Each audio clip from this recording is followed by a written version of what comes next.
नमस्कार, मेरा नाम सदन जड़प, देख रहे हैं एक न्यूज़ 24। लोकसभा चुनाव की तैयारी में जुटे राजद नेता तेजस्वी प्रसाद यादव, वीआईपी मुखिया मुकेश सहनी 200 जनसभा का आयोजन किया था। वो सफल आयोजन का उन्होंने हेलीकॉप्टर में केक काटा है एक साथ मिलकर। मैंने सफल हुआ कि खुद तय कर लिए, चॉपर पर काट रहे हैं। बताइए, जहाज पर पहले ही काटते थे, अपना जन्मदिन मनाते थे। जी। अब देखिए इनका हाल। अरे भाई, आत्ममुग्धता के अलावा इसका कोई औचित्य नहीं है। अब मिर्ची काहे के लिए किसी को लगा? मिर्ची तो आपको लगा हुआ है कि 2019 में जीरो पर आउट हुए और आने वाले दिनों में भी 2024 में भी प्रबल संभावना है कि जीरो पर आप आउट होइएगा। और मिर्ची लग रहा होगा कांग्रेस पार्टी को, सीपीआई को, सीपीएम को, माले को, कि हेलीकॉप्टर पर चढ़ने नहीं दिए। चढ़ने दीजिएगा, राजनीतिक अछूत है क्या? उन लोगों को चढ़ने नहीं दिए। तो ये तो स्वाभाविक रूप से इनका अपना कार्यशैली है, केवल प्रचार में भरोसा रहता है, इसके अलावा उसका और कोई औचित्य नहीं। बोल रहे हैं मुकेश सहनी केक काटने के दौरान कि कुछ हम लोग नया करने वाले हैं, कुछ नया करेंगे। तो नया तो करिए रहे, नया कर नहीं रहे हैं। किसके हेलीकॉप्टर से तेजस्वी यादव घूम रहे हैं ये मालूम नहीं है। किसका पूंजी कौन सेवा ले रहा है, इस सब का कागजात उपलब्ध है। धैर्य रखिए, समय से इलाज होगा इन लोगों का। तेजस्वी प्रसाद यादव ने कहा है कि हम लोग केक काटा है, सफल 200 सभाएं हम लोग किए, कोई भी कहीं पे जिस उपद्रव नहीं हुआ। और इस दौरान उन्होंने कहा कि गंगा यमुना तहजीब को बचाना है और सरकारी नौकरी को बचाना है हम लोगों को।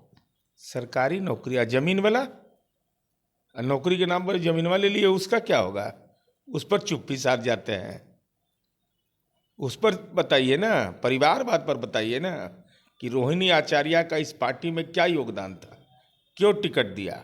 यह बताइए ना कि रोहिणी आचार्य आपकी बहन है, कैसे मतदान केंद्र पर धमका रही थी लोगों को। यह बताइए ना कि भोला यादव, लालू यादव के राजनीतिक सिपा सलार है ना, ये कैसे घूम रहे थे।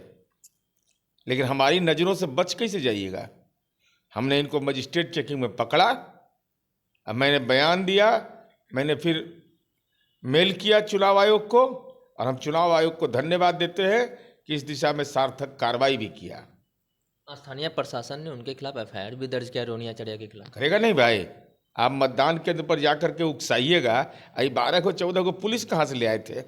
अभी तो उसके गाड़ी की जांच होनी चाहिए, गाड़ी में कौन कौन आदमी था। कोई भी कैंडिडेट के साथ नहीं घूम सकता है। यह आदर्श आचार चुनाव संहिता का यह सीधे तौर पर उल्लंघन था। यही ज्ञान दे रहे थे भोला यादव हमको। अरे आपको जेल मैनुअल का ज्ञान हो सकता है ना, चुनाव आचार संहिता मैनुअल का कहाँ से ज्ञान होगा भोला यादव जी। हम जब छेड़ते हैं तो हम छोड़ते नहीं हैं। आप सुन रहे थे जदयू के मुख्य प्रवक्ता सह एमएलसी नीरज कुमार को। इन्होंने साफ तौर पर तेजस्वी प्रसाद यादव हो, चाहे भोला यादव हो, रोहिणी आचार्य हो, चाहे मुकेश सहनी हो, जमकर हमला बोला। इन्होंने साफ तौर पर कहा कि रोहिणी आचार्य जिस तरीके से छपरा में उपद्रव किया था, जिस तरीके से अपशब्द का उपयोग किया था, उस तरीके से उनके खिलाफ कार्रवाई होना ही चाहिए।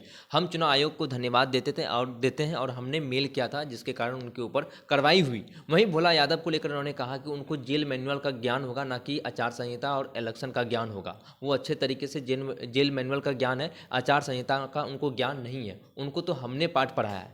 बहरहाल इस खबर में इतना ही। आगे की अपडेट के लिए अपडेट न्यूज़ 24 पर मेरे से अंकित के साथ मैं संजीव पटना।